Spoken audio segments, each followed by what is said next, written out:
With Pokemon Scarlet and Violet within reach, I wanted to take one last look at Pokemon Sword and Pokemon Shield. Being that we'll probably never play this again until Pokemon Home is accessible, for Pokemon Scarlet and Violet that is. I think that Pokemon Sword and Shield had a lot to add to the Pokemon catalog. It came with plenty quality of life improvements as well as some things that made it frustrating as well. So overall, what is Pokemon Sword and Shield? Well, it's your normal Pokemon game. You start off in a normal 2-house town with a 2 nice of a rival, going to beat gym leaders for badges, beating the evil team that really is actually a fan club, all the while beating the actual evil villain who has the craziest dad body of all time, and then becoming Pokemon champion and catching a legendary Pokemon along the way. So yeah, nothing too crazy, but frankly I enjoyed Pokemon Sword and Shield. It wasn't like it was groundbreaking besides the repeated model reuse from Gen 7 and character animation, but it was still an okay game. There was a lot of cringe I could point out, but I do want to point out the good of the game. So some of its best features to me was Dynamax, Wild Area, Wild Pokemon, and the DLCs that they brought. So let's talk about Dynamaxing. Now Dynamaxing, if you don't already know, was the gimmick for Gen 8. Like in previous generations, you could only do it once per turn. Now what I liked besides the fact of the effects Dynamaxing gave in battles was the fact that it was only in gym battles, championship leagues, and the battle tower. The game was easy enough as is. Imagine if they just let you Dynamax against wild Pokemon. Like, oh lord. But all in all, I liked how they went about the Dynamax gimmick. It made Sword and Shield unique in its own right, and like I said previously, it was reserved only for gyms. What also helped was the fact that gym leaders used their Dynamax last, which made it kind of predictable. Now next, let's talk about the wild area. Now I thought the wild area at first was overwhelming, and then literally 3 days later you realize, oh, that's it? It's literally nothing. But I do truly think of the wild area like a small sandbox, if you will, or a practice area that would end up helping us prepare for what Scarlet and Violet could be for a true open world RPG. But it was really cool to see Pokemon in the overworld, in the wild area, as well as the game in general. Unlike Pokemon Let's Go, Pikachu, and Eevee, wild Pokemon actually had a mind of its own. Some Pokemon would chase you as prey, and some of them would just like, hey, I'm here, you know? But I think we all had a moment like, damn, Pokemon is not playing with you. They literally are chasing us down, bruh.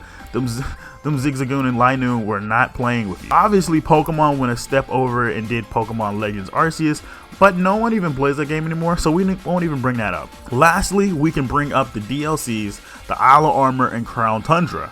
Now, what was cool about the DLCs is that we had a few extra Pokemon in them, as well as the legendaries on the Isle of Armor. They introduced new Pokemon moves, and to learn, as well as this weird soup that Pokemon could eat so they can Gigantamax. And we also got 2 legendary Pokemon in Urshifu that had 2 forms. And the Crown Tundra was a backstory into Calyrex, which could help you reunite him with his steed, Pokemon Glacier or Spectre. Both would prove to be crazy in the competitive scene. Now, not to mention that you could get legendaries as well as the Regis, but also the new Regis in Regidrago and Regieleki. But I think the DLCs were interesting.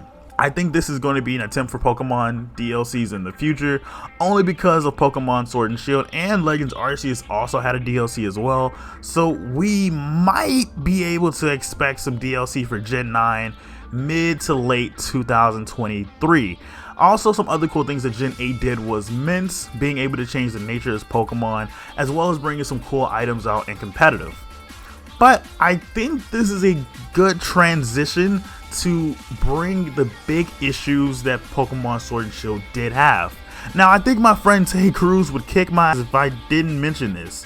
One of the biggest things that Pokemon Sword and Shield had was the decrease of the battle timer from 60 minutes to only 20 minutes. This really nerfed single battles for 6v6 because 20 minutes in a 6v6 battle is not realistic. The homie Joey, aka PokeAMD, started this trend on Twitter called #BringBackTimer and had several Pokemon content creators joining in this because the 6v6 battle scene was hella nerfed because of the timer being 20 minutes. A 20-minute timer in 6v6 just brings for a limited experience, and it just wasn't enjoyable. It didn't get the job done in various situations. Like, if we go through everything that goes through times, like Dynamax takes about 40-ish seconds for it to complete its transition scene. Not to mention, if a Pokemon is really bulky, the HP takes a while to drop.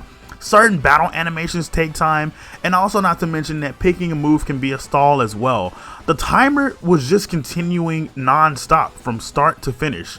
You know how fast 20 minutes is? Dog, it's really fast. Like, I'm not even a singles player. I tend to think I like VGC more, but I really feel for my folks that play singles and then Smogon format.